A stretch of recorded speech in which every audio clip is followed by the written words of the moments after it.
Bonjour à toi, cher auditeur, chère auditrice. Bienvenue, sens-toi à l'aise pendant ce moment que nous allons partager ensemble. Je suis heureuse de vivre ce moment de culte avec toi, mais aussi avec nos intervenants du jour. Bonjour Patrick. Bonjour Juliana. Bonjour Marina. Mais bonjour. Et bonjour Gilbert. Bonjour. Alors Gilbert Grézet nous fait le plaisir d'être avec nous encore aujourd'hui pour le partage biblique. Tu nous as parlé les dernières fois de la différence entre l'idéal du projet de Dieu pour les couples et la famille et la réalité que nous vivons. Et aujourd'hui, de quoi aimerais-tu nous parler ? Eh bien, d'un secret de réussite. Un amour exprimé est un véritable réparateur de brèches. Super, j'ai hâte d'entendre ce que tu vas nous partager. Je vous avoue que ce thème m'a beaucoup parlé, car l'on manque encore trop de paroles d'amour, d'encouragement, de paroles positives, tout simplement.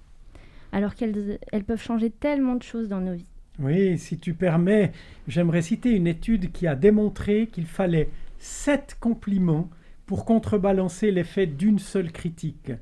Quand je pense à cela, à l'égard de mon conjoint, ou plus encore à l'égard de mes enfants, je crains d'être endetté à vie en termes de compliments. Je pense que tu n'es pas le seul. Et nous avons vraiment besoin de l'aide de Dieu pour cela.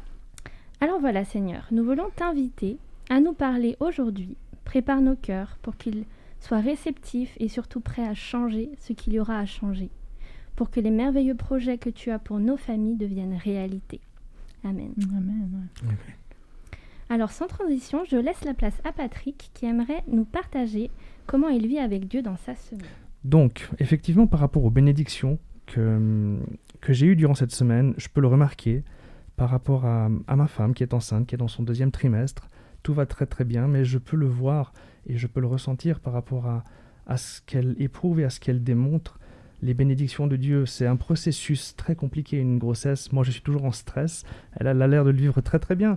Mais au-delà de ça, nous avons aussi notre fils de 2 ans et demi, Nathan, qui réagit à cette grossesse d'une manière dont je n'étais même pas en mesure de comprendre, au début en tout cas. Et je vois vraiment la main de Dieu agir à tous les instants, dans toutes les phases de cette période. Et au niveau des défis qu'on a à relever à la maison, par rapport à tout ça, nous vivons avec ma maman, qui est une personne plutôt âgée. Elle a bientôt 80 ans. Et le choc des cultures, le choc des générations par rapport à moi, par rapport à ma femme, qui n'est pas non plus de nationalité suisse, qui ne vit pas et qui n'a pas vécu ici toute sa vie, on peut le voir que les défis sont multiples à la maison. Je dois faire face aussi à la barrière de la langue, puisque ma femme est anglophone à la base. Donc je vois que Dieu vraiment agit d'une manière, il arrive à faire en sorte que tous les défis que nous avons à relever s'imbriquent et deviennent des bénédictions au quotidien. Parce que c'est pas très très simple à gérer, c'est vraiment pas facile d'avoir un enfant en bas âge, une femme enceinte, une maman, une grand-maman à la maison, de devoir gérer la différence au niveau culturel et au niveau générationnel. Donc vraiment, je vois que Dieu a sa main sur cette famille, sur ce foyer, d'une manière que j'aurais jamais vraiment pu imaginer avant de le vivre. Effectivement, c'est quelque chose d'assez étonnant de voir à quel point Dieu est toujours présent et il est toujours là pour tout, en toute situation, en toutes circonstances. Et ça me permet aussi de rebondir sur un texte que j'aime particulièrement, parce qu'au-delà de tout ça, on a aussi à faire face à beaucoup de frustrations au quotidien, à beaucoup d'épreuves qui nous tombent dessus, et il faut savoir gérer tout ça. Et en tant que père de famille, en tant que tête de la maison, c'est assez compliqué, mais Dieu nous donne un texte qui se trouve dans le 1er Corinthiens 10, verset 13, qui dit la chose suivante, et j'utiliserai la Nouvelle Bible Seconde pour ce texte. « Aucune épreuve ne vous est survenue qui n'ait été humaine. Or Dieu est digne de confiance. Il ne permettra pas que vous soyez mis à l'épreuve au-delà de vos forces, et avec l'épreuve, il ménagera aussi une issue pour que vous puissiez la supporter. » Belle promesse. Waouh. Voilà.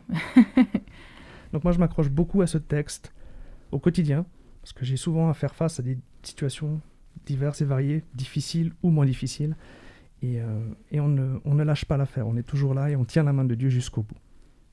Amen, merci. Amen. Merci. Nous arrivons dans notre temps louange en musique. La louange en famille, qu'est-ce que ça peut évoquer pour nous ? Peut-être Juliana ? Oui, alors pour ma part, la louange en musique, enfin en famille, pardon, ça me rappelle les cultes du soir qu'on faisait quand on était petit. On chantait souvent les mêmes chants qu'on connaissait donc par cœur et qui faisaient partie de nos petits rituels, le chant du début de sabbat, le chant après la prière. Maintenant qu'on est adulte, la louange en famille, c'est plutôt nous, les enfants, qui choisissons les musiques qu'on aime chanter. Ou bien même nos parents qui nous disent « Allez les filles, mettez-nous un peu de musique le sabbat pendant le repas ou dans la voiture. » Ok. Est-ce que Gilbert, tu aurais peut-être une anecdote ou un souvenir de la louange en famille? Non, honnêtement, pas tellement, parce que j'ai pas grandi dans une famille pratiquante, on n'allait pas à l'église, on chantait pas tellement. Les quelques chants que j'avais, c'était des moments en famille où on chantait Ma cabane au Canada, ou bien Il fait bon chez vous, Maître Pierre, mais c'était pas à proprement dit de la louange. Mais le chant en famille, oui, ça soude, ça apporte, et je peux croire que si on a la foi et qu'on peut partager des chants qui expriment la louange, c'est bien. Merci. C'est très bien. Pour ma part, c'est vrai que j'ai d'excellents souvenirs de temps de louange en famille qui se rapprochent un petit peu de ce que tu as pu vivre, Juliana. On avait du plaisir à chanter, à choisir des thèmes. Il y avait aussi tous ces chants avec des gestes qui aident les plus petits à participer aussi quelque part à ces temps de louange, alors que peut-être ils n'ont pas encore l'accès à la parole. Et voici un chant pour petits et grands, tous rassemblés pour louer Dieu. Alors si tu veux participer avec tes enfants, c'est simple. Écoute ce chant, imite avec des gestes chaque animal qui sera cité dans ce chant. Belle louange artistique.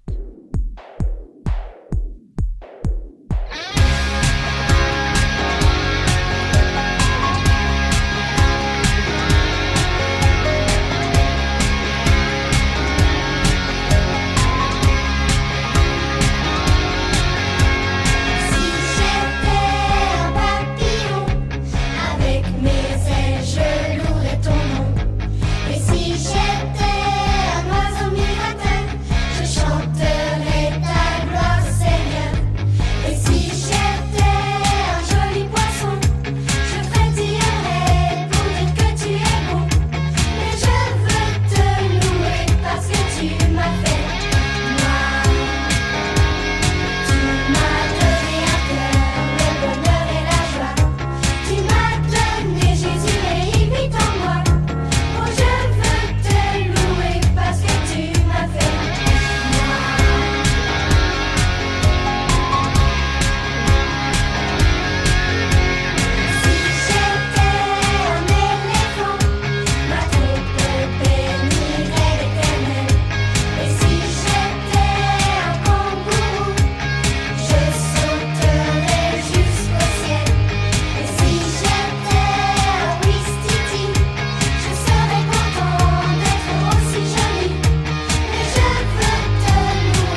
Ah, c'est sympa, hein? Ça bouge. Ça bouge. Ça rappelle l'enfance. Ça met de l'ambiance, c'est bien. Alors Patrick, tu disais que tu étais un jeune papa du petit Ethan. Les chansons avec des gestes, c'est quelque chose que vous avez fait en famille déjà? Alors oui, c'est amusant parce qu'en fait, moi je pars très tôt pour le travail, mais ma maman, qui reste à la maison avec le petit Nathan quand ma femme et moi on est au travail, elle a l'habitude de lui mettre les petites chansons vu qu'elle est plutôt du Brésil, Ah ouais. les petites chansons animées qui passent sur YouTube et qui sont sur les canaux de Esport Média au Brésil. Et il vient souvent avec les gestes de la fronde de David. Ah, voilà. Il connaît cette chanson par cœur, ou Noé qui tape pour faire son arche. Donc ouais, c'est quelque chose de super. Ah ouais, c'est Ouais. important pour les enfants aussi, hein, que Ah ça ouais. devienne quelque chose de concret dans lequel ils participent. Ah, c'est Ouais. mémotechnique, il le garde tout de suite. Ça, c'est Génial. incroyable, c'est des éponges. J'aimerais vous amener vers un chant de Dena Moana qui concerne les familles. Voici quelques paroles de ce chant. Les défis sont grands, nous en avons conscience. Tu les connais mieux que nous, Jésus. Mais nous voulons croire que rien n'est impossible, Saint-Esprit.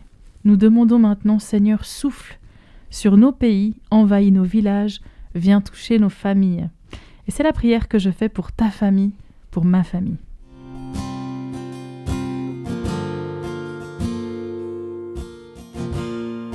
Tu es celui qui ouvre les yeux des aveugles. Tu es celui qui change les vies. Tu prononces une parole et ceux qui étaient morts reprend vie. Jésus. Tu es celui qui a inspiré cette œuvre, qui l'amènera jusqu'au bout. Tu avais décidé d'écrire cette histoire avec nous. Maintenant, Seigneur, souffle sur nos pays, envahis nos villages, viens toucher nos familles. Maintenant, Seigneur, fais connaître le nom qui peut guérir les nations, le nom de Jésus-Christ.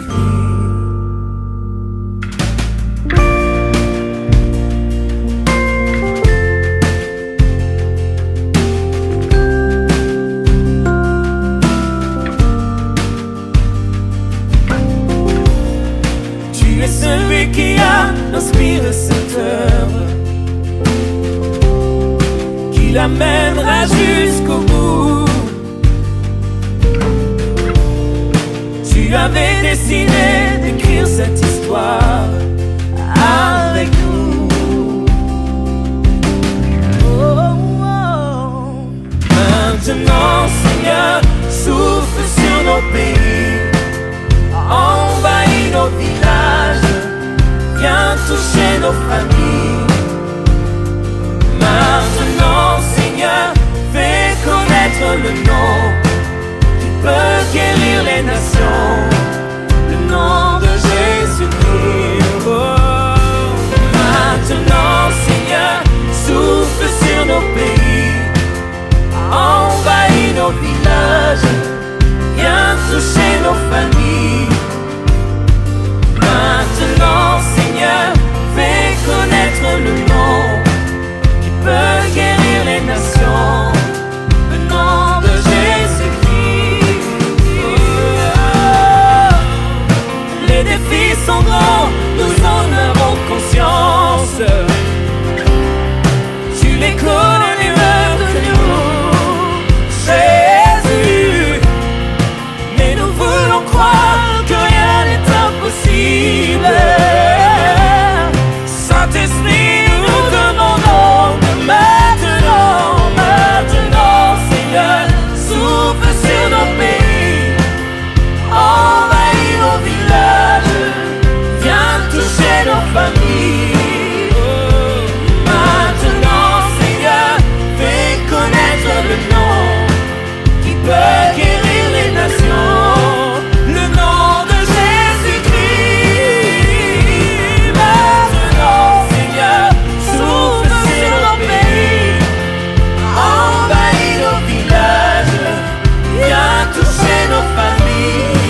sur nos pays, envahis nos villages, viens toucher nos familles.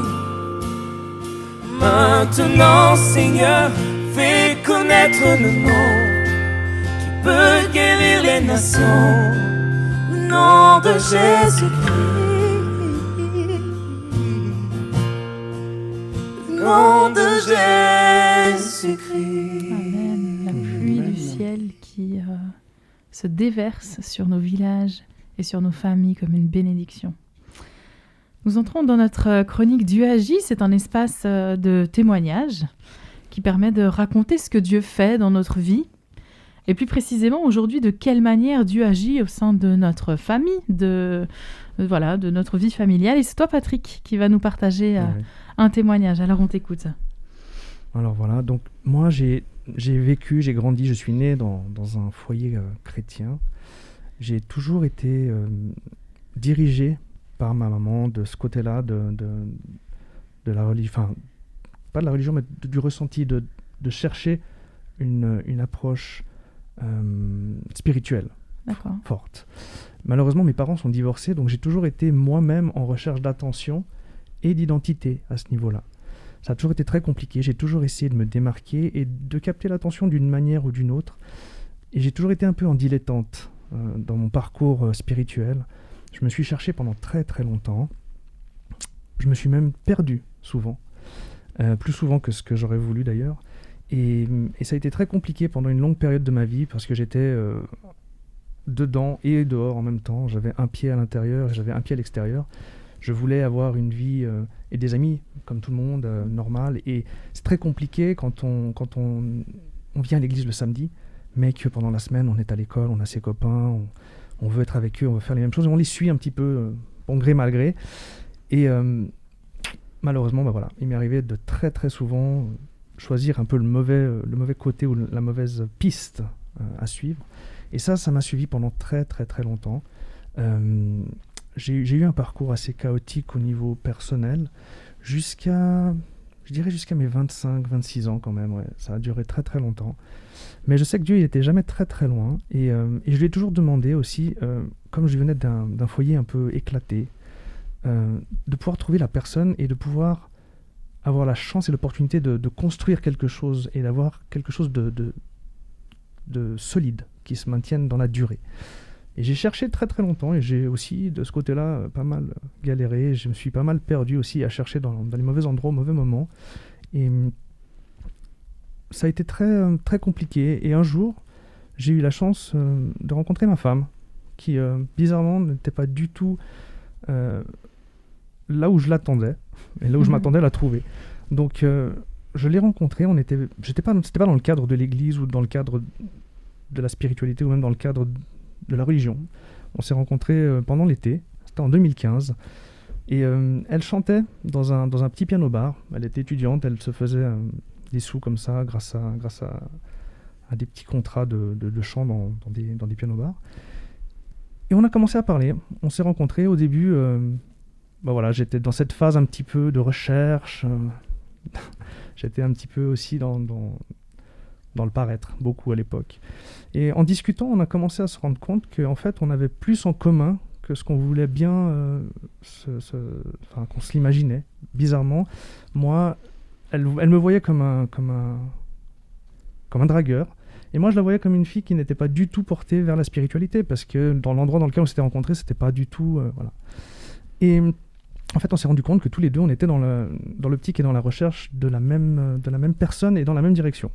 Donc elle recherchait quelqu'un qui était croyant, qui avait des bases solides à ce niveau-là, qui recherchait. Et moi, je cherchais la même chose, mais je ne savais pas où le chercher. Et Dieu nous a mis l'un et l'autre dans la même direction, au même endroit, au même moment, pour qu'on se rencontre à cette période-là. C'était une période un peu intense aussi dans ma vie. Ce qui est intéressant, c'est que on était tous les deux croyants, mais on ne partageait pas les mêmes points de vue. Mais on a commencé à se rendre compte au fur et à mesure de nos discussions qu'en fait, c'était exactement la même chose que l'on attendait, que l'on voyait l'un dans l'autre. Et on ne s'en rendait pas compte, mais Dieu nous dirigeait gentiment sur la même voie. Et ce qui s'est passé, on a commencé à se fréquenter. on a commencé peu à peu à laisser de côté les choses qui justement nous intéressaient moins ou étaient moins pertinentes au niveau de notre recherche spirituelle, au niveau de notre recherche de vie de couple. Et c'est venu tout naturellement, et je vois que Dieu, à ce niveau-là, il nous a vraiment dirigés. Puisque quelques temps après, on s'est mariés. Quelques temps après, elle a décidé de donner son cœur à Jésus et de venir participer dans la même église, si on peut le dire comme ça, ou la même dénomination que la mienne. Et malgré la difficulté, la barrière de la langue et de la culture, on a réussi à ce niveau-là, grâce à Dieu, à marier tous les aspects de notre vie, ce qui a été assez intéressant et ce qui a été assez édifiant pour moi au niveau de ma foi, ce qui m'a permis aussi de changer complètement, puisque j'avais cette tendance à être un peu dilettante dans ma vie spirituelle. Ça m'a fortifié et ça m'a vraiment, mais naturellement, remis sur le chemin où je devais être. Le chemin que j'avais de la peine à comprendre et à trouver et dans lequel j'avais de la peine à me maintenir. Grâce à ça, Dieu a fait en sorte qu'en mettant cette personne dans ma vie à ce moment-là, et moi pareil pour elle, on puisse arriver de deux voies différentes à bifurquer sur une seule voie qui nous amènerait là où on doit être et là où on doit aller. Donc du coup, je vois que cette rencontre avec ma femme est la main de Dieu vraiment dans tout ce que j'ai entrepris, malgré le fait qu'il m'est arrivé de dévier. Il m'a toujours repris et comme cet agneau qui s'éloigne un petit peu du troupeau, le berger avec sa canne récupère prend par la nuque, par le cou et le ramène dans le troupeau.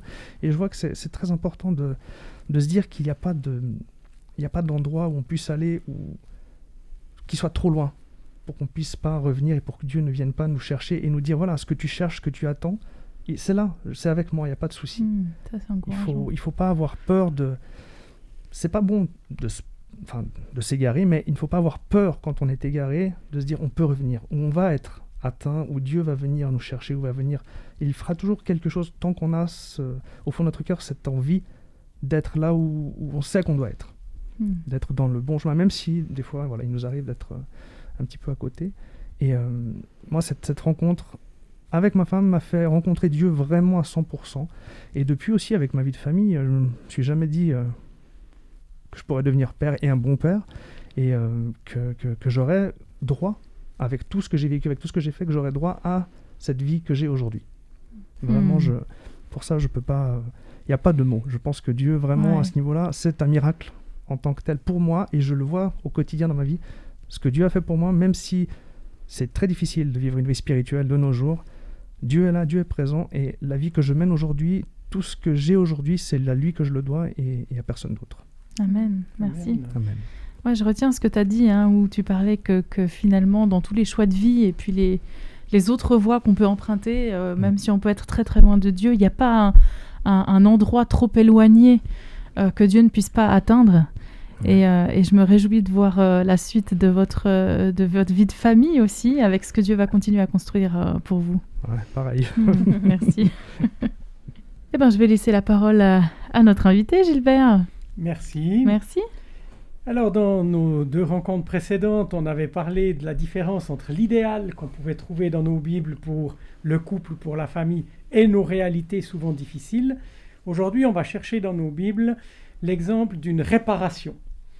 Quand quelque chose ne fonctionne pas, un peu à l'image de ce que tu disais, Patrick, on n'est jamais trop loin que Dieu ne puisse pas venir nous rechercher.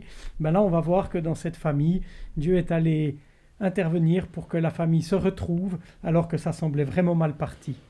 Cette famille particulière, dysfonctionnelle, dirait-on dans le monde d'aujourd'hui, est celle de Jacob. Le problème de base n'est d'ailleurs pas si rare, il existe dans toutes les familles, ou peut-être pas dans toutes les familles, mais il pourrait exister dans toutes les familles. C'est une préférence de Jacob, du père, pour un de ses fils, Joseph, au détriment des autres frères. Heureusement qu'un des aînés a quand même le respect de quelques principes, comme celui de la vie, parce que sinon la haine des frères en était telle qu'ils voulaient carrément tuer leurs frères. Ils vont arriver à une autre solution, je ne sais pas si elle est vraiment meilleure, mais enfin elle ouvre en tout cas la porte à un avenir. Ils vont se décider à vendre Joseph comme esclave à une caravane qui partait pour l'Égypte, donc très loin de leur pays qu'était Canaan. Ce fils, c'était aussi le fils de la femme préférée de Jacob.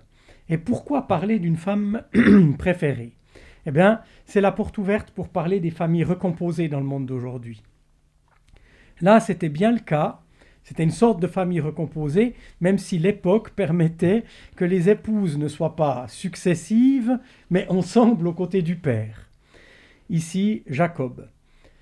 Et pour rappel, Jacob, qui avait été le trompeur pour obtenir la bénédiction, on en a parlé il y a 2 semaines, s'était fait cette fois tromper par son beau-père, qui lui avait promis Rachel, alors qu'il lui a finalement donné Léa. Sans entrer dans trop de détails, si jamais vous pouvez trouver l'histoire dans vos Bibles, depuis la Genèse au chapitre 29, verset 31, jusqu'au chapitre 30. Comme ces 2 femmes ont eu différents soucis de stérilité, les servantes se sont mises à enfanter pour elles, ce qui était admis dans l'époque ancienne.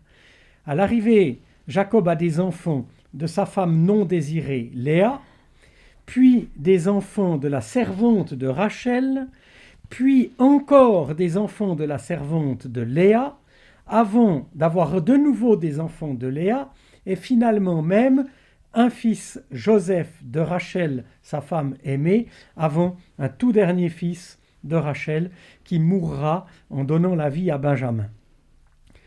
Une histoire vraiment difficile.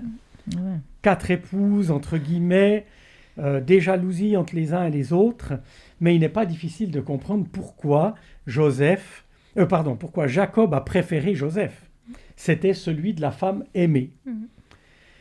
Comme dans nos familles recomposées, il y a parfois des préférences.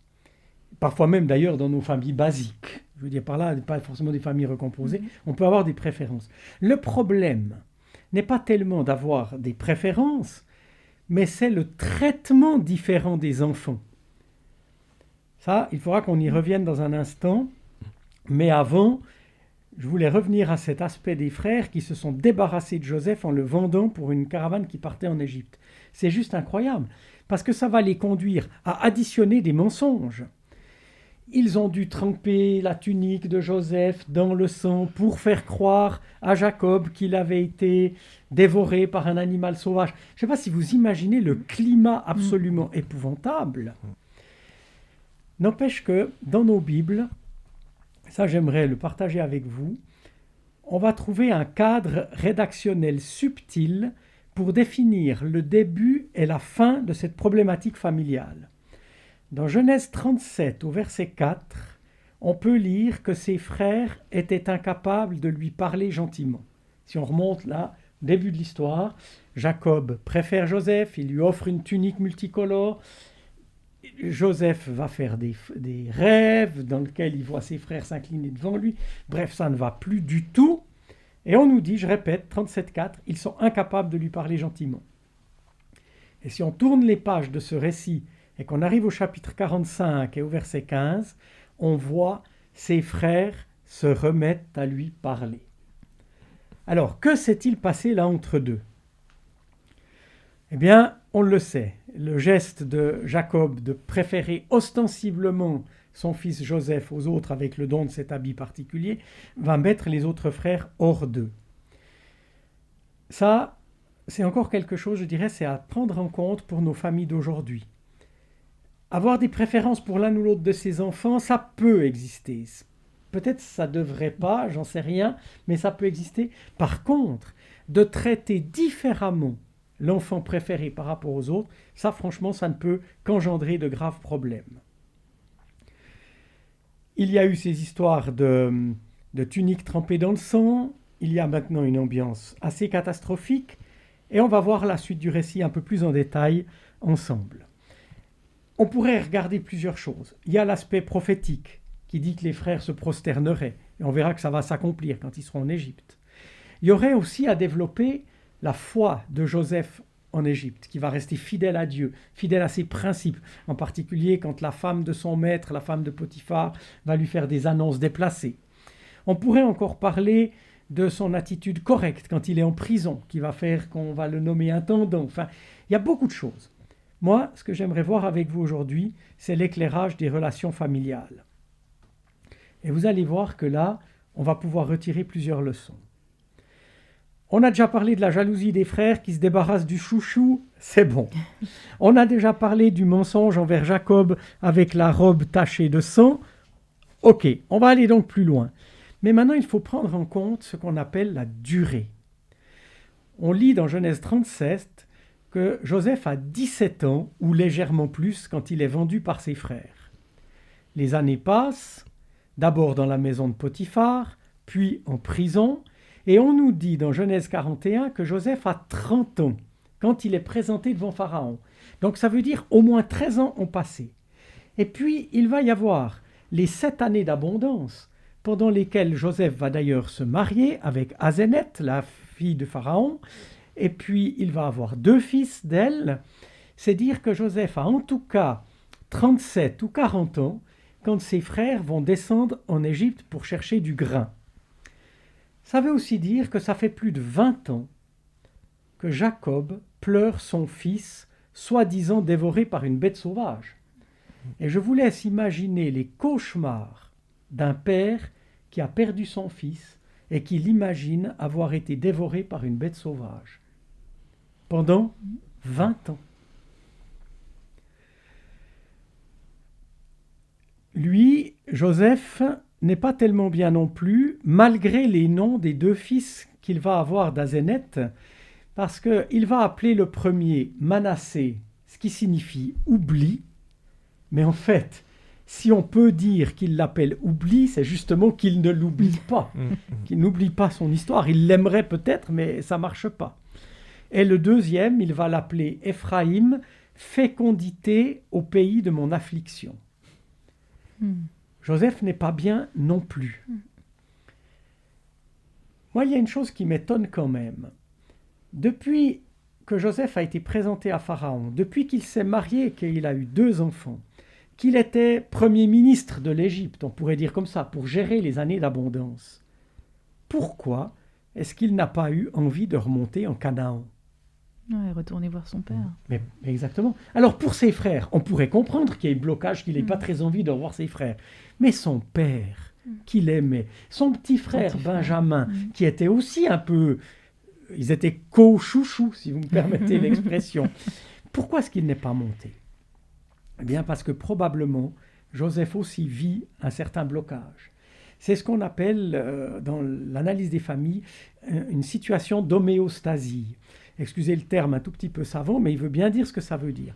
On est dans une situation et on n'a pas envie de bouger. Parce que bouger, ça veut peut-être dire oser affronter des questions ou des problèmes qu'on fuit. Alors on préfère rester comme on est. On n'est pas confortable comme on est, mais au moins on connaît ça. Et on ne bouge pas. Soit dit entre nous, pour les... C'est plus souvent les femmes, il faut être honnête, mais j'allais dire pour les conjoints qui sont battus par leur conjoint, c'est cette homéostasie qui fait qu'ils restent. Et on préfère presque recevoir des coups que d'oser bouleverser la situation. Joseph, ce n'était pas un conjoint battu, mais à quelque part, il a été confronté à des difficultés dans la vie et il était bloqué de la même façon. Parfois, heureusement, la vie force à des changements, même si c'est par les difficultés, et ici c'est la famine. Et ce fut une découverte pour moi de relire les récits de Genèse 42 à 45 sous l'éclairage des relations familiales. Je vous invite à le faire avec moi, essayons. La première descente des frères qui doivent aller chercher du grain. Vous avez bien compris la situation. Joseph est premier ministre de l'Égypte, ils ont fait faire des réserves, tout va très bien en Égypte. Mais en Canaan, la famine sévit aussi. Après, semble-t-il, la 2e année, la famille de Jacob, les frères de Joseph, n'ont plus de grain. Alors ils se disent, en Égypte, on sait qu'il y a du grain. Les nouvelles fonctionnaient déjà, même sans Facebook. Hein. Et du coup, ils descendent. Chapitre 42, verset 8, Joseph reconnaît ses frères, mais eux ne le reconnurent pas. C'est évident. Joseph avait 17 ans et quelques quand il a été vendu. En plus, premier ministre de Pharaon, c'était sûrement pas ce que les frères imaginaient. Joseph a maintenant 20 ans de plus, 37 à 40 ans. Entre 17 et 40 ans, on change. Il est premier ministre. Bref, les frères ne le reconnaissent pas. C'est assez évident. Vous savez qu'à leur arrivée, Joseph va les accuser d'espionnage. Et il va les mettre à l'épreuve sous, j'allais dire, un véritable coup de sang, un coup de colère. Et il dit aux frères, un de vous va remonter chercher Benjamin, et les autres, vous allez rester en prison. Mais pour le moment, je vous mets 3 jours en prison. Pendant ces 3 jours en prison, qui change? Pas tellement les frères. C'est Joseph qui va changer. J'allais dire, il va se calmer un peu. Parce que là, il était quand même dans une grosse colère. On peut peut-être comprendre, mais il s'est calmé. Et vous savez ce qu'il va dire après en sortant de là? Quand il va faire sortir ses frères de la cellule, il va dire que l'un de vous reste ici, parce qu'il voulait quand même une garantie que les autres ramènent Benjamin, que l'un de vous reste ici, et vous les autres allez remonter avec du blé pour la famille. Vous voyez comme Joseph a dû apprendre à se calmer, c'est quand même assez particulier. Et vous avez au chapitre 42 et au verset 21, je ne résiste pas à l'idée de le lire avec vous, la réaction de Ruben, un des grands frères. « Hélas, nous sommes punis pour ce que nous avons fait à Joseph notre frère. Nous avons vu qu'il était désespéré. Il nous a demandé d'avoir pitié de lui et nous ne l'avons pas écouté. Voilà pourquoi ce malheur nous arrive. » Ruben ajoute « Je vous avais bien dit, ne faites pas de mal à cet enfant. Et vous ne m'avez pas écouté. Maintenant nous sommes punis parce que nous l'avons fait mourir. » Et là, qu'est-ce qu'on va voir? C'est que les frères se parlent en hébreu, mais ils ne savent pas que Joseph est Joseph. Et donc, ils ne savent pas que Joseph comprend. Vous suivez, hein? Oui. Et du coup, Joseph, quand il entend ces paroles, qu'est-ce qu'on lit au verset 24? Alors, Joseph s'éloigne d'eux pour pleurer. Ne pas montrer son émotion. Mais qu'est-ce qui a provoqué cette émotion? C'était les paroles de gentillesse que Ruben a dit. Je vous avais dit qu'il fallait avoir pitié de lui. Je vous l'avais dit qu'il fallait être bon pour lui. Et Joseph, quand il entend ça, il pleure, mais il n'ose pas pleurer devant les autres. Il va se cacher pour pleurer. Et il ne va pas montrer son émotion, mais il va réagir de façon étonnante. Vous vous rappelez ce qu'il fait avant que les frères ne remontent? Un petit détail. Oh non. Les frères doivent repartir en Canaan avec le blé, mais pour que ça ne leur ait pas coûté trop cher, Joseph fait remettre l'argent qui était prévu pour acheter le blé dans le sac. C'est très gentil, mais comme c'est fait, ça va aboutir malheureusement à une situation limite catastrophique. Parce que quand les frères découvrent qu'il y a l'argent dans leur sac, ils paniquent. Ils se disent, mais on va nous accuser d'être des voleurs, déjà on nous a accusés d'être des espions.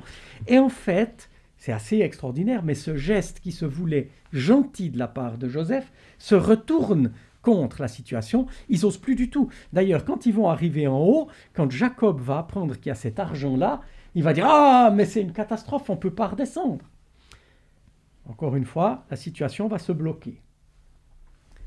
Et ça fait mal, non? Moi, je ne sais pas si vous êtes d'accord ou pas, mais ce genre de situation où une famille est prisonnière de non-dits, de gestes même gentils, mais qui sont mal interprétés. Mais j'ai l'impression que j'en vois tout autour de moi ou que ça arrive dans ma propre famille. Alors comment faut-il sortir de là? Eux, ils sont bloqués après ce premier voyage. Mais la famine va sévir encore et il va y avoir un deuxième voyage obligé. Seulement quand Jacob et un autre de ses grands-fils, Judas, en discutent, Jacob dit « Allez-y, mais moi je garde Benjamin. Vous m'avez déjà fait perdre. » Enfin, vous m'avez fait perdre, c'est pas vrai. Il dit « Il a perdu Joseph avec cette histoire d'animal sauvage. Maintenant, il y a Siméon qui est resté en prison en Égypte. Alors, Jacob dit « Si vous me privez encore de Benjamin... » Et Judas va dire « Mais on ne peut pas descendre sans Benjamin. Le premier ministre de l'Égypte a été clair, il fallait qu'on descende avec notre frère. » Et Jacob de reprocher « Mais pourquoi vous avez parlé de ce frère ?» C'est la monstre pagaille familiale. Mais la famine, encore elle, va les obliger à bouger. Et finalement, Jacob laisse partir Benjamin. Et là encore, on verra que les gestes favorables de Joseph vont être très mal perçus. Quand ils arrivent, Joseph les fait inviter à sa table. Et c'est l'intendant qui les fait mettre là, et Joseph dit qu'il arrive après. Et là, les frères, à cause de leur culpabilité, à cause de ce qu'ils avaient fait, se disent « ça va mal se finir cette histoire, ça va très mal se finir. On nous a mis là parce qu'on va nous mettre en prison. » Mais non, ce n'était pas le cas. Ensuite, il va y avoir l'arrivée de Joseph. Et quand Joseph voit Benjamin, il est extrêmement ému. Si je regarde au chapitre 43, le verset 30, quand Joseph voit Benjamin, il est très ému et ses yeux se remplissent de larmes. Il sort rapidement et va dans la chambre pour pleurer. Puis il se lave le visage et revient. Il cache ses sentiments et dit « Servez le repas ». Quelqu'un qui part quelque part se laver le visage parce qu'on ne veut pas savoir qu'il a pleuré, ça vous rappelle rien? Ça arrive combien de fois dans les vies de famille? Ça arrive combien de fois? On n'ose pas exprimer nos sentiments devant tout le monde. Même les positifs, là, il était heureux de revoir Benjamin. Eh ben non, il sort pour pleurer, c'est incroyable. Mais alors après, moi j'ai les bras qui me tombent. 43-34, je ne peux pas faire autrement que de le lire, vous ne me croiriez pas. Excusez-moi, c'est pas 43-34, je me suis... 43-34, oui voilà, c'est ça. Joseph leur fait servir les plats qui sont sur sa table. Il fait donner à Benjamin un plat 5 fois plus rempli que les plats de ses frères. Ah mais quand même, hein. Merci papa. Ah ouais. Les habitudes ne se perdent pas. Vous lisez cet épisode sous l'angle des relations familiales, mais il y a tout. Hein. Il y a tout. C'est hallucinant. Enfin voilà, c'est la réalité. Et Joseph, comment va-t-il se sortir de tout ça? Il va faire un coup monté encore plus terrible qu'avant. Pour le deuxième départ, il refait mettre l'argent dans les sacs, mais il dit à l'intendant, tu prendras ma coupe royale et tu la mettras dans le sac du plus jeune. Il laisse partir les frères, qui ont pris quelques heures d'avance, et il envoie son armée derrière, et il dit, vous avez volé la coupe du roi. Ce qui était pas... Il y a juste un truc que je ne comprends pas trop, c'est pourquoi les frères ne vérifient pas un peu leur sac. Mais ça, voilà, ça ne nous est pas expliqué. Et le fait est que quand l'armée arrive, eh bien, vous le savez bien, on va trouver cette coupe royale dans le sac de Benjamin, et il avait été clairement dit que celui chez qui on la trouverait, retour en Égypte, prison définitive. Et c'est ce qui se passe. Ils rentrent tous avec Benjamin le coupable jusqu'en Égypte. On va garder Benjamin, et Judas va prendre la parole. Judas qui sait très bien qu'il ne peut pas remonter auprès de Jacob sans Benjamin. Et il va prendre la parole et il va faire un plaidoyer extraordinaire pendant tout le chapitre 44 environ. Et ça se termine avec ces mots fantastiques. Judas va dire à Joseph, sans savoir qui c'est, « Je t'en prie, permets-moi de rester ici comme esclave à ton service à la place de l'enfant. Laisse-le repartir avec ses frères. Je ne pourrai jamais retourner chez mon père si l'enfant n'est pas avec moi. Je ne supporterai pas de voir le malheur qui frapperait mon père. » Deuxième plaidoyer affectueux, même indirect dans ce cas-là, dit en face de Joseph, et cette fois, qu'est-ce que ça provoque? Chapitre 45, verset 1, Joseph ne peut plus cacher ses sentiments devant tous ceux qui le servent. Il leur demande donc de sortir, et quand Joseph est seul avec ses frères, il leur dit qui il est, mais il pleure si fort que les Égyptiens l'entendent et la nouvelle arrive jusqu'au palais du roi d'Égypte. La carapace s'est enfin cassée. Et puis c'est pas fini. Pour faire une happy end totale dans cet épisode, regardez comment Joseph va relire le passé. Chapitre 45, verset 5. En effet, c'est Dieu qui m'a envoyé ici avant vous pour vous sauver la vie. Ne vous faites pas de reproches. C'est inouï. Versets 7 à 8, il le répète encore. Dieu m'a envoyé ici avant vous. Il voulait vous permettre d'avoir des enfants dans ce pays et de rester en vie. Ainsi, il vous rend totalement libre. Ce n'est donc pas vous qui m'avez envoyé ici, c'est Dieu. Et c'est Dieu qui a fait de moi le ministre, le plus important du roi d'Égypte, le responsable du palais du roi et le gouverneur de toute l'Égypte. Vous vous rendez compte comment il a relu son passé? C'est absolument inouï.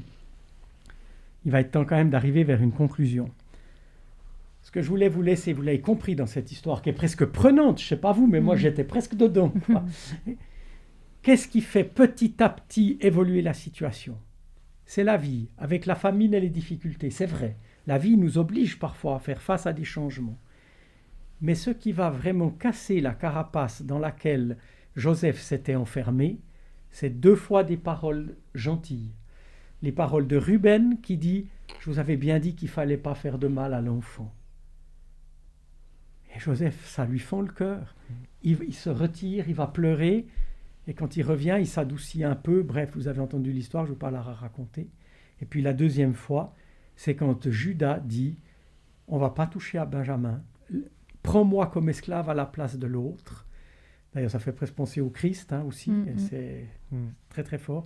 Prends-moi comme esclave à la place de l'autre, mais il faut que Benjamin puisse rentrer auprès de notre Père. Et là, Joseph, il craque. Avec ses paroles de gentillesse, il craque. Et c'est ce que je voulais laisser finalement pour nos familles. C'est que des paroles d'appréciation exprimées permettent de venir à bout des situations les plus terribles. Apprenons à exprimer notre affection, à exprimer notre amour, et on verra des grandes choses se passer avec l'aide de Dieu. Amen. Amen. Pour cette chronique Dieu dans les arts, j'aimerais vous partager un poème de Yves Prigent sur la famille qui s'intitule « Une arche à construire ». Il s'est inspiré du verset que nous trouvons dans Hébreux 11, verset 7. C'est par la foi que Noé, divinement averti des choses qu'on ne voyait pas encore, et saisi d'une crainte respectueuse, construisit une arche pour sauver sa famille. Ce qui est intéressant, c'est qu'en construisant une arche pour sauver sa famille, Noé a également sauvé le monde. Nous le voyons bien dans la Bible, mais aussi en psychologie, la famille, c'est la base. Je vous laisse écouter ce poème et je reviendrai vers vous les chroniqueurs pour avoir vos réactions ensuite. Une arche à construire. La famille, un jardin parfumé aux multiples couleurs, quand elle veut s'exprimer, donne tant de senteurs. C'est comme un ouvrage tissé et travaillé où tout se partage, un ensemble soudé. Comme un nid façonné, ancré à la muraille, elle sait se protéger pour que nul ne défaille. Une arche salutaire contre les grandes eaux, quand gronde le tonnerre, elle demeure au repos, la famille. Une barque voguant sur les flots de la vie, qui traverse les courants, relevant les défis. Elle sait rester unie au cœur de la tempête, même au sein des ennuis, elle relève la tête. Autour de la table, chacun trouve sa place. Moment agréable, merveilleuse grâce, la famille. Quel est donc son secret en ces temps si troublés ? Dieu n'est pas en retrait, elle sait le confesser. Gérant tous les conflits, dits de génération, elle cherche dans les écrits la meilleure solution. Alors Marina, Patrick, qu'est-ce que ce poème ou ce thème évoque pour vous ? Alors ce poème autour de l'histoire de Noé me rappelle combien Dieu aime profondément les familles, finalement. On se souvient que Dieu a créé Adam, il a créé Ève, il leur a dit de remplir la terre, de former une famille, et Dieu bénit ce projet-là. Et Dieu est aussi présent, comme le rappelle cette histoire, ce poème que nous venons de lire autour de l'histoire de Noé. Si on se rappelle bien de ce récit, on a un déluge qui dévaste tout sur son passage, mais Dieu préserve de nouveau quoi ? La famille, celle de Noé. Donc on peut conclure que Dieu aime profondément les familles. Et j'aime dans ce poème qu'on vient de lire le terme arche salutaire pour désigner une famille. C'est vrai que la famille a ce rôle-là aussi d'un lieu où on peut apprendre à grandir en sécurité. On peut être confronté, on peut être soutenu, on peut être aimé, reconnu. C'est là où aussi se construit notre identité. Et j'aime cette image de famille-là, bien que je sache que ce soit parfois bien plus complexe que ça. Ouais, moi, ça me parle beaucoup. Ça me rappelle effectivement l'arche dans laquelle je vis en ce moment. Ouais, moi, ma femme, ma maman, mon petit, la deuxième qui va bientôt arriver. Il ne manque plus que les animaux. Mais on va se calmer parce que ça ne va pas être faisable. Mais effectivement, je vois, comme je disais, au niveau culturel, ma maman est née au Brésil, moi je suis né ici, ma femme est née en Afrique. Mon fils est né ici, il parle français, portugais, il comprend l'anglais. C'est incroyable de voir à quel point Dieu vraiment dirige toutes les barques de toutes les familles. Et c'est ce qu'il y a de plus important, la famille. Et je pense que c'est aussi une des premières choses qui souffre le plus dans les conflits. C'est la famille. Individuellement, on peut souffrir, on a des problèmes, mais on peut les gérer. Mais quand ça touche la famille, quand il y a des non-dits, quand on n'arrive pas à exprimer ce qu'on devrait, quand on laisse faire les choses aussi, quand on essaye de trouver un moyen terme. Non, il faut vraiment, c'est Dieu qui dirige. Comme Dieu a fermé la porte de l'arche, comme c'est lui qui l'a ouverte, c'est Dieu qui doit gérer. C'est lui qu'on doit mettre au sommet de notre pyramide, toujours. Ouais, j'aime beaucoup cette image de la famille comme une arche à construire, comme un abri qu'il faut prendre le temps de construire solidement et duquel il faut prendre soin pour survivre aux tempêtes de la vie. Pour ma part, je me rends compte que la confiance en soi est vraiment la clé dans tous nos défis de la vie. Et la famille a un rôle vraiment essentiel et devrait être un lieu où on reçoit, on donne des paroles justement positives, encourageantes, des paroles d'amour, des paroles bibliques, qui nous aident à construire une relation saine avec nous-mêmes, avec Dieu et les autres. Je vous propose d'écouter ce chant qui résume avec plein d'humour les paradoxes des défis et bonheurs que nous vivons dans nos familles.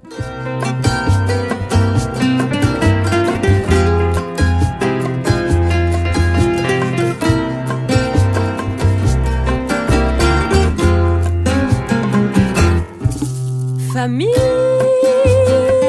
on s'adore, on se hait, on s'étripe, on se fait, tour à tour soleil et pluie.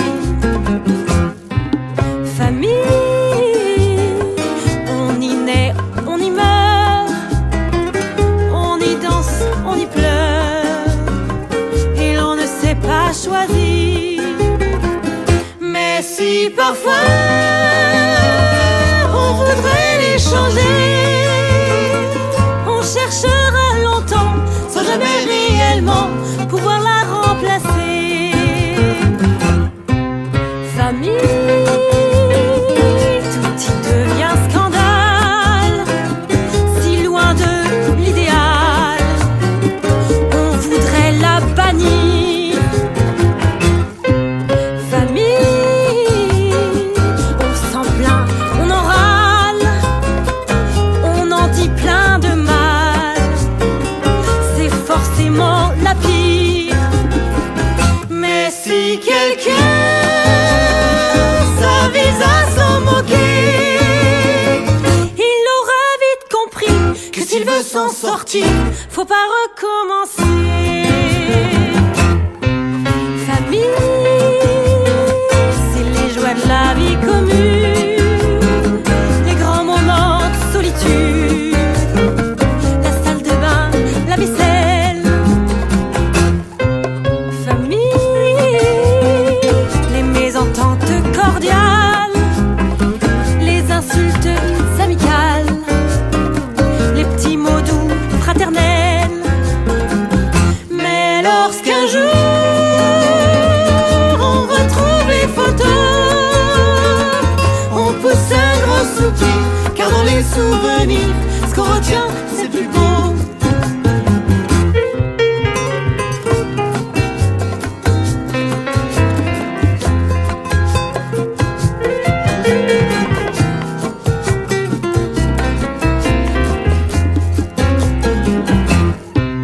Famille, c'est comme un sac à dos, elle nous colle à la peau, elle nous poursuit partout.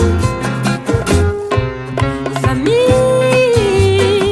elle nous fait honte, elle nous fâche, devant les autres on la cache. Changeons de sujet, voulez-vous? Mais quand soudain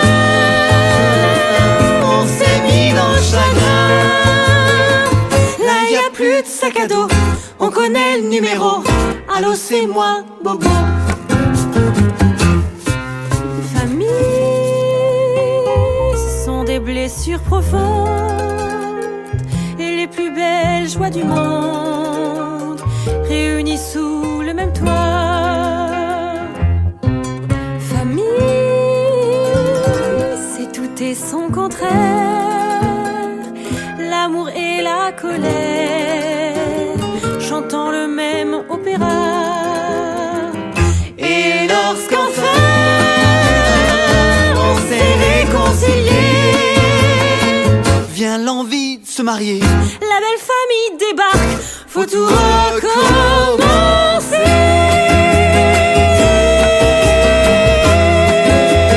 Félicitations pour le choix musical. C'est exceptionnel. tellement vrai. C'est vrai. Alors Marina, je crois que tu aimerais nous parler des langages d'amour maintenant. Eh bien exactement, Juliana, les langages d'amour. Alors Gary Chapman est un conférencier, pasteur, conseiller conjugal. Et il avait écrit en 1992-1992 un livre, Les langages de l'amour. Énorme succès, évidemment, classé best-seller depuis 2009. Cet auteur nous propose de comprendre l'amour sous des langages différents au nombre de 5. Il décide en 2016 de faire paraître un nouveau volet de ce best-seller, Les langages d'amour des enfants.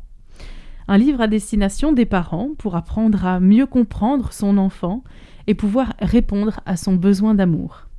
Alors tu te demandes peut-être ce que sont ces 5 langages de l'amour.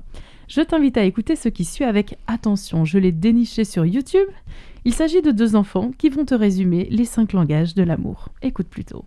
Je vais vous confier pas un secret, mais quelque chose que justement vous devez dire à tout le monde.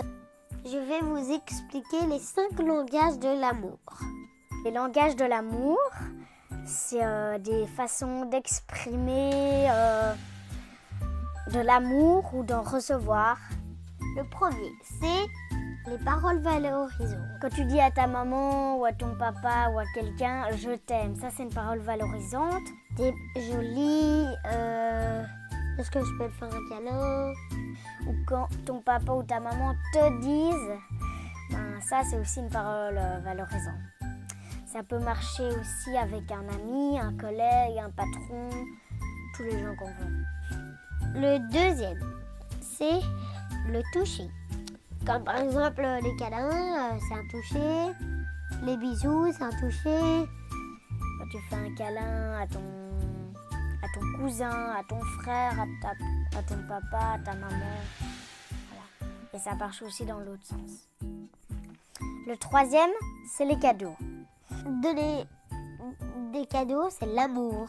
Il y a des gens, ils n'arrivent pas à dire ça, à dire « je t'aime ». Et donc, ils font des cadeaux. C'est leur manière de dire « je t'aime ». Ok, là on est au 4e, non? Le 4e, c'est les services rendus. Papa qui conduit la voiture, un petit garçon qui fait la vaisselle ou qui met la table. Le 5e, c'est les moments de qualité. Un bon moment, pour moi, c'est par exemple quand je profite de ma famille. Lire un livre avec son enfant, aller faire un tour au bois avec son amoureux, prendre un café avec une amie. Comment vous faites pour donner de l'amour aux autres? Moi, j'aime bien exprimer mon amour avec des cadeaux. Par exemple, moi, je fais des fois beaucoup de dessins pour les gens, mes amis, mes parents, mes arrière-grands-parents. Et aussi les câlins. J'en fais beaucoup à mes parents et c'est trop chouette pour moi. C'est aussi un peu un moment de qualité pour moi. Celui que j'utilise le plus, c'est l'amour et le toucher. Donc, faire les câlins, les bisous et aussi dire je t'aime, t'es belle, t'es beau et tout ça. Et vous, comment vous faites pour recevoir de l'amour ici? Moi, je trouve que c'est important de partager avec vous les langages de l'amour parce que c'est important de se connaître. On peut mieux se connaître et mieux comprendre les autres. Et c'est comme ça qu'on va mettre plus d'amour dans le monde. Et vous, comment vous faites pour donner de l'amour? Mettez dans les commentaires comment vous avez fait pour donner de l'amour. Au revoir. C'est sympa, hein? C'est mignon. Est-ce que vous connaissiez les langages de l'amour? Oui. Ouais. Ouais, juste avant de me marier, quand on a demandé à notre pasteur de nous donner, de faire le suivi, on a eu droit à ça. Vous C'était avez sympa, travaillé ouais. ça, ouais. Franchement, c'était bien. Alors voilà, maintenant vous savez qu'il existe aussi ce livre, Les langages de l'amour des enfants. J'aimerais vous proposer qu'on passe un temps en prière, si vous le voulez bien. Seigneur, tu es le papa de l'humanité. On a redécouvert dans ce message combien tu as rêvé les familles, comment tu as pris le temps d'établir des projets pour les familles et de quelle manière tu as réparé des familles qui sont dysfonctionnelles, Seigneur. Tu nous montres à quel point l'amour, les paroles valorisantes peuvent reconstruire aussi les cellules familiales. Tu vois, Seigneur, toutes ces familles dysfonctionnelles dans lesquelles nous pouvons vivre. Et je te prie d'en préserver chaque individu, de les accompagner vers un rééquilibrage. Je te prie pour celles et ceux qui luttent pour rester en famille, malgré les défis qu'ils traversent. Je place ces familles entre tes mains. Amen. Et enfin, Seigneur, je t'offre les personnes qui se préparent à être une famille, que tu puisses les conduire vers une compréhension équilibrée de la famille que tu leur proposes de devenir, une famille saine, valorisante, qui soutienne chacun de ses membres. Voilà, que tu continues à faire chemin avec chacun d'entre nous dans les différentes étapes de nos vies de famille, dans le nom de Jésus. Amen. Amen. Amen. Eh bien voilà, nous allons passer à notre étape action. C'est toujours un moment qu'on attend avec impatience parce qu'on sait un petit peu l'orientation de notre semaine. Alors nous avons abordé aujourd'hui avec Gilbert Grézet de quelle manière l'amour exprimé pouvait participer au bien-être familial. Et j'aimerais donc te proposer une action autour de l'amour en le reliant justement avec les 5 langages de l'amour de Gary Chapman. Donc je t'invite à prendre un temps en famille cette semaine autour de 2 étapes pour un échange sur les langages de l'amour. Première étape, découvrir le langage d'amour des membres de votre cellule familiale. Alors, on peut résumer les 5 langages, les paroles valorisantes, comme l'ont dit les enfants, pouvoir faire des compliments, donner de la valeur à l'autre. Le toucher, donc avec le Covid, c'est souvent uniquement dans les familles qu'on peut encore vivre les câlins, les bisous, etc. 3e langage, les cadeaux. Alors, il existe toutes sortes de cadeaux, pas toujours de nécessité, grande nécessité de sortir la carte bleue. Voilà, un cadeau, ça peut être aussi peut-être un petit mot surprise à côté d'un petit déjeuner. Les services rendus. Alors, on se retrousse les manches et on donne un coup de main à la maison, avec le conjoint ou autre, avec les enfants. Et puis, les moments de qualité, du temps passé avec quelqu'un, sans qu'aucune autre chose ne perturbe ce moment précieux. Donc autour d'un jeu, d'un échange, d'une activité, au coin du feu, une lecture partagée, etc. Donc cette première étape, c'est découvrir le langage d'amour des membres de ta cellule familiale. Quel est ton langage aussi ? Est-ce que tu t'es déjà posé la question ? Est-ce que dans la famille, vous savez qui est sensible à quel langage ? Échangez, partagez en famille ce que vous pensiez être le langage d'amour de l'autre, vérifiez que vous ne soyez pas trompés. Et puis sinon, découvrez dans ce temps de partage quel est le langage d'amour de l'autre et retenez-le. Ça, c'est important. Et 2e étape, on va le faire en 2 étapes pour cette semaine. Essayez cette semaine de montrer à l'autre de l'amour selon son langage. Et puis, vous pourriez faire le point en fin de semaine en disant, est-ce que tu t'es senti aimé différemment, peut-être mieux et qu'est-ce que vous allez pouvoir retenir pour votre vie de famille ensuite. Je vous souhaite en tout cas une belle découverte de l'autre et de l'amour à profusion. Merci Marina pour cette belle invitation. Nous arrivons malheureusement à la fin de notre culte. Le temps passe vite quand on est en bonne compagnie, n'est-ce pas ? Merci. Avant de se quitter, j'aimerais faire un petit tour du studio. Alors, avec quelle idée vous aimeriez que nos auditeurs repartent ? Marina ? Je crois que finalement, dans les familles, on pourrait se dire que les situations difficiles ne sont pas perdues, mais qu'avec de l'amour, avec du temps, on peut guérir des blessures qu'on a pu vivre. Patrick ? Moi, je pense que, comme on l'a vu dans ce que Gilbert a partagé, ça peut prendre 20 ans, ça peut prendre plus, ça peut prendre un peu moins, mais Dieu a toujours un plan et il sait où il veut nous amener et il faut qu'on se laisse guider simplement. Et toi, Gilbert ? C'est cette étude qui m'avait vraiment frappé. 7 compliments pour contrebalancer une critique. Il faudra que je me méfie avant de dire une critique, de prévoir 7 compliments pour rééquilibrer. Ouais, c'est très important, c'est vrai. J'aimerais vous remercier pour ce moment de partage et de réflexion autour de ce thème si important qu'est la famille. Merci à chacun pour sa contribution, pour sa présence, pour son écoute. Et merci à toi, bien sûr, cher auditeur, d'avoir passé ce moment avec nous. C'était encore un vrai plaisir d'être avec toi, que tu sois dans ton salon avec ta famille, en train de cuisiner, dans ta voiture ou ailleurs. Sois béni là où tu es et passe une très bonne journée de sabbat. À très bientôt, bye bye.